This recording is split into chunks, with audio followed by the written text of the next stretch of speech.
boy, the beat wizard. Happy birthday to Tawakalitu Abika.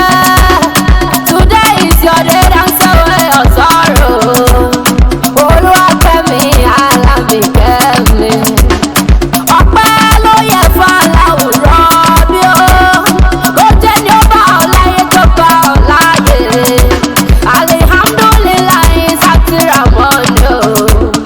Kọ́lá ń nàbí káyé rẹ̀ dùn tó pé Allahumma salli ala. Allahumma salli ala. Ala sayyidina Muhammadu. Ọpẹ́ Allahumma salli ala.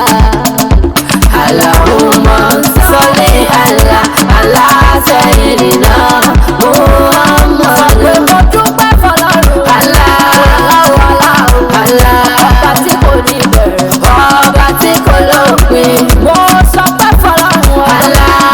Ọba tí kò ní bẹ̀rẹ̀. Ọba tí kò lópin. Àbíkáde mi, Olúwa kẹ́mi, alájà Tawakalitu, ọlọ́jọ́ ìbí òní. Wàyà túra kàlà òun náà sí rárá nígbà. Àgbéga ló bá máa jẹ tirẹ̀. Dúpẹ́ lọ́wọ́ Ọlọ́run ọba tó dá òsì lónìí. Happy birthday to you, wà lóògì bò ẹ̀mí lẹ́yìn. Tọ́pẹ́ aláwọ̀ ayúkọ̀ yìí. Láìláìlàlá aláwọ̀ ayúkọ̀ yìí. Láìláìlàlá aláwọ̀ ayúkọ̀ yìí. Láìláìlàlá aláwọ̀ ayúkọ̀ yìí. Láìláìlàlá. Tọ́pẹ́ mélòó ló fẹ́ rò nínú oore tí bàbá ń ṣe? Tọ́pẹ́ mélòó ló fẹ́ sọ nínú oore tí ànábì ń ṣe? Àwọn oore máa pọ̀, ojú orí òkun lọ. Mélòó ló fẹ́ rò? Àfikọ́ ṣá máa dúpẹ́. Alájà Tawakalitu Abika Adé máa dúpẹ́. Mélòó ló fẹ́ rò? Àfikọ́ ṣá máa dúpẹ́. Alájà mélòó ló fẹ́ rò nínú oore tọ́lọ́run? Mélòó lẹ fẹ́ sọ? Àfikẹ́ máa dúpẹ́. Alhamdulillah. Oore rẹ̀ máa pọ̀, ojú orí òkun lọ. Mélòó lẹ fẹ́ rò? Àfikẹ́ ṣá máa dúpẹ́. Alájà Tawakalitu Abika Adé máa dúpẹ́. Mélòó lẹ fẹ́ rò? Àfikẹ́ ṣá máa dúpẹ́. Wọ́n pè é bí ológun ẹ̀rọ. Wọ́n pa Lábíkẹ́ bí ọlọ́gbọ̀n wọn fà. Alájà Tawakalitu Abika Adé mi. Olúwa kẹ́mi bá ń ṣe. Iyalode Egbe Bobagunwa Obirin Akile Ijebu sani wa. Wọ́n lọ́jọ́ ìbí ọ̀nà. Wọ́n yá gbéra nílẹ̀ o. Mo yóò gbéra nílẹ̀ o. Mo rìn kó mọ èèyàn fàǹdà. Mami lẹ́gbẹ̀ẹ́ sọ́lọ́run lọ́rùn. Aláwọ̀ bí tó dá òsì lónìí. Tí ó jà yóò torí wọlé ìnáwó sí. Alhamdulilayi. Wọ́n pẹ́ ní fọlọ́run ọba lórí ayé rẹ̀. Happy birthday to you, alájà Tawakalitu Abika Adé mi. Wà lóògì kù ẹ̀mí lẹ́yẹ. Wọ́n wá ní fèlè dídágbére fọyẹ. Ọdọọdún láwọn rìn ọ̀rẹ́ ìran. Òní kọjú kú láṣẹ Ọlọ́run ọba. Wọ́n wá ní báwọn kú ní rèwerèwe.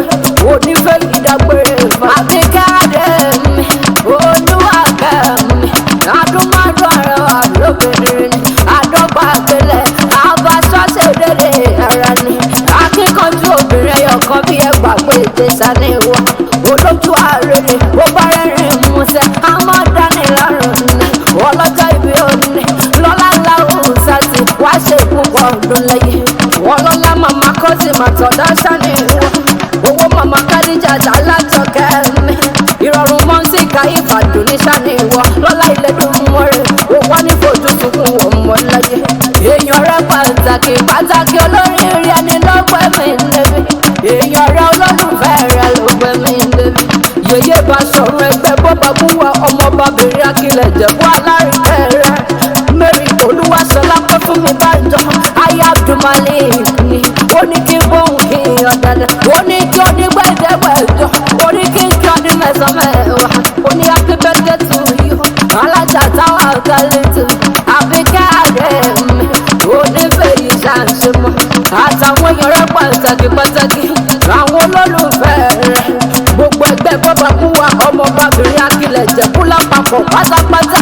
Wọ́n ní kí n bá wọn kí ọ̀dàdà. Wọ́n ní Iyalode Egbe Bobagunwa alájà Tawakalitu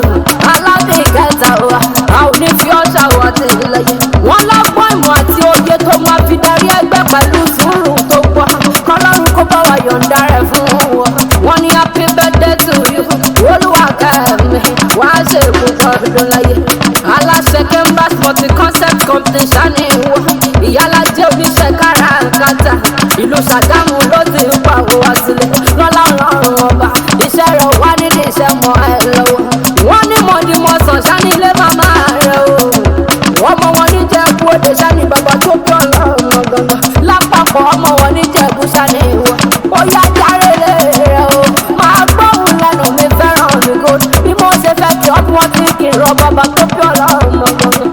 Ọmọ òrìdán sani wọ kẹ́nikẹ́ni má rìn lórí ìdán. Ẹni tó bá rìn lórí ìdán àkọ́wọ́ ọmọ onílé bàbá tó bí ọlọ́mọ gbọ̀ngàn. Ọmọ ìjà sí sani wọ alájà Tawakalitu. Ọmọ akẹ́ nínú kókẹ́rù bọ̀rọ̀ ọ̀nà kọ́gbọ́n jìnnìjìnnì. Ọmọ ìdèlé amóye ìjẹsẹ̀ ọmọ pẹpẹ lórí ẹ̀gẹ́ sani wọ́n lé bàbá tó bí ọlọ́mọ gbọ̀ngàn. Ìjẹ̀bú ọmọ alárẹ̀ ọmọ Awùjalẹ̀ ọmọ arówó joyè méjì pọ̀ sani wọ ọmọ alátẹ̀mọ́kún ìyọ̀wọ̀yọ̀ ọmọ aládìyẹ ògógó mọ̀gà ọmọ adìyẹ́bà lókun omi lílí ara òrokùn ara òrẹ́dì yẹ wọn mọ ohun ṣe ní ọ̀yọ̀yọ̀yọ̀ ọ̀yọ̀yọ̀ máyọ̀mọ́ o ohun tó ń ṣe ní olè ìpàdé ọmọ dúdú lé mọ̀ bẹ́ẹ̀ ṣe ní jọjọ́ sí pupa tó mọ̀ bẹ́ẹ̀ ṣe òkùnkùn sílé nílé bàbá rẹ̀ ni ọmọ múra yẹ mú orókó kí n tọrọ kò tọ́ yẹ sì ti lọ nílé bàbá rẹ̀ ọmọ mo ní sùnlé mi ò lọ́bẹ̀ ọbẹ̀ tí ń bẹ nílé kò mọ ilé bàbá tó bí wọn lọ́mọ ọmọ onígbó má dé bàdé o ìwọ lọmọ onígbó má wọ máa wọ onígbó àjòjì gbọ́dọ̀ wọbẹ̀ àjòjì tó bá wọ gbòòrò wọn lájòjì tó bá wọ gbòòrò yóò dẹ ẹni ẹbọra ni nílé bàbá tó bí ọlọ́mọ gbọngàn Ìjẹ̀bú láwọn ẹrẹ ní ìwà alága ọmọ mẹ́rìndínlógún ìwọ lọmọ olówó ṣẹ̀ǹbáyé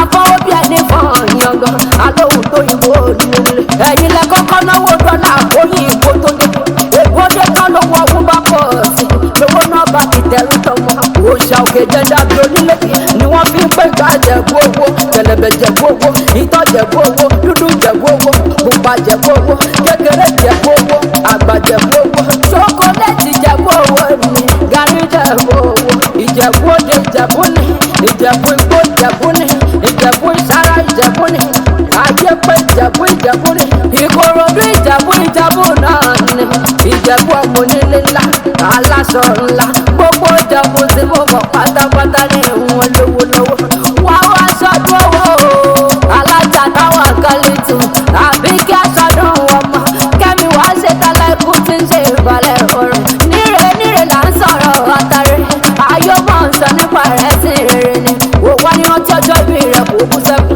omi gbé gbóná onítọ́jú rẹ̀ tó kórókóró àwọn èèyàn rẹ̀ pàtàkì Báṣọ̀run ló síwájú pẹ̀lú gbogbo ọmọ ẹgbẹ́ Bobagunwa ọmọ Obirin Akile Ìjẹ̀bú lápapọ̀ pátápátá wọ́n ní happy birthday to you alájà Tawakalitu àbí káàdé wa oníkú ní rèwerèwe.